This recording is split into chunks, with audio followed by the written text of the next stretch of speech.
श्री भानु भवन दरवाजे खड़े रहो, जहाँ श्री जी विराजे पड़े रहो। श्री भानु भवन दरवाजे खड़े रहो, जहाँ श्री जी विराजे पड़े रहो। जहाँ लाडली विराजे पड़े रहो, जहाँ स्वामिनी विराजे पड़े रहो। श्री स्वामिनी के महल की सीढ़ियों पे पड़े रहना ही साधना है। जब स्वामिनी जी के चौखट पे पड़ी रहूंगी तब कभी तो स्वामिनी जी का नजर पड़ेगा।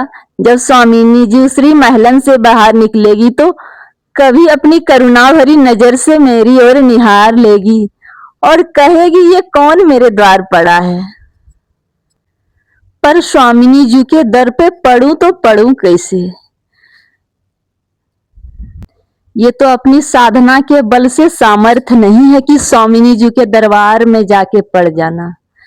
जब गुरु आचार्य कृपा करते हैं, श्री वृंदावन धाम कृपा करेगी, तब जाकर के श्री स्वामिनी जी के महल के चौखट के दरवाजे पर पड़े रहना संभव होगा। भैया श्री वृंदावन धाम से प्रार्थना करना है, हे वृंदावन धाम, हे रजरानी, मुझे वृंदावन में श्री लाडली जी के महल की चौखट पे ठौर दीजिए। ठकुरानी की महलन पे चौखट पे मुझे ठौर दीजिए। नित्य वृंदावन को प्रणाम वंदन करना है, श्री रजरानी का नित्य सेवन करना है और प्रिया प्रियतम को हृदय में बसा के पुकारना पड़ेगा। पर ये संभव है क्या? संभव नहीं है। तो संभव कैसे होगा?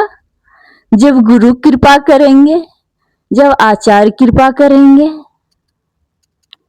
इसलिए हमें सबसे पहले आचार्य गुरुजनों को वंदना करनी होगी, आचार्यों के अनुगत होके भजन करना होगा, श्री निम्बार्क भगवान के अनुगत होना पड़ेगा।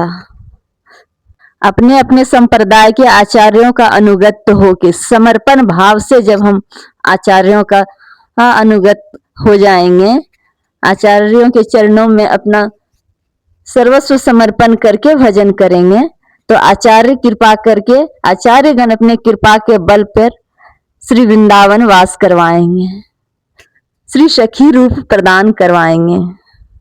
ये अपनी भजन का सामर्थ्य नहीं होगा।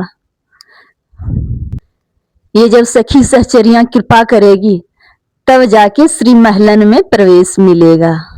यहाँ तक तो श्याम सुंदर को भी श्री महल में प्रवेश नहीं मिलता है।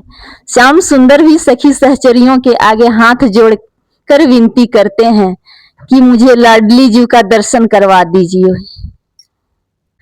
मुझे स्वामी जी का दर्शन करवा दीजिए। तब जाके कहीं सखी सहचरियां कृपा करके श्याम सुंदर को श्री किशोरी जी का दर्शन करवाती है। तो हम जैसे अधम जीवों का सामर्थ्य है क्या श्री महलों में प्रवेश करने का, श्री बरसाना धाम में प्रवेश करने का? नहीं है। ये कैसे होगा? श्री गुरु और आचार्य चरणों में पूर्ण निष्ठा और समर्पण का भाव जब हमारे हृदय में जागृत होगा, तब जाकर के हमें ये कृपा प्राप्त हो सकती है। श्री गुरु प्रदत्त युगल नाम का निरंतर आश्रय लेते हुए अनन्य और दृढ़ निष्ठा पूर्वक श्री स्वामिनी जी को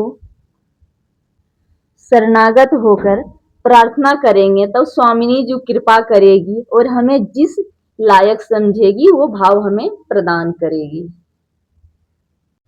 बहुत कठोर साधना है निकुंज की साधना। अगर हम लोग सोचें कि हम लोग अपने भजन और साधना के बल पर निकुंज तक जाएंगे तो ये अनधिकार चेष्टा होगा। अगर हम लोग अपने पुरुषार्थ से कहेंगे कि हम लोग निकुंज में प्रवेश कर सकते हैं, तो करोड़ों कल्प तक वहां नहीं पहुंच सकते हैं।